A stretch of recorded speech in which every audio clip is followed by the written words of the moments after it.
राजमान automotive तासगावमध्ये आपलं स्वागत आहे. आज आमच्या वर्कशॉपवर आलेली होंडा शाईन गाडी. लगेच आमच्या मेकॅनिकने गाडी जागेवर लावून कामाला सुरुवात केली आणि ड्रेन बोल्ट खोलून इंजिन ऑइल ड्रेन करून घेतले. त्यानंतर गाडीची सीट खोलून घेऊन बाजूला काढून घेतली आणि एअर फिल्टर बॉक्स खोलून घेऊन एअर फिल्टर पण बाजूला काढून घेतला. बघतोय तर काय, एअर फिल्टर पूर्णपणे चोकअप झालेला होता.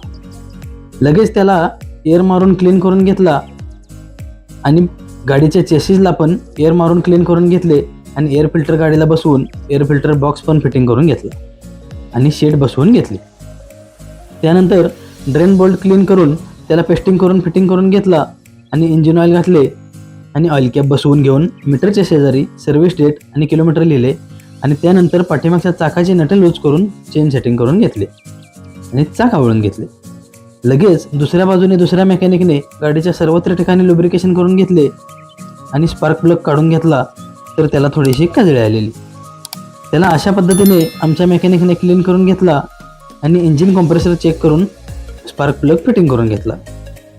शेवटी हँडल पण अशा पद्धतीने जरा आवळून घेतला आणि गाडी ट्रायलसाठी बाहेर काढून ट्रायल घेऊन गाडीला पूर्ण वॉश करून घेतली आणि काम संपवले. धन्यवाद.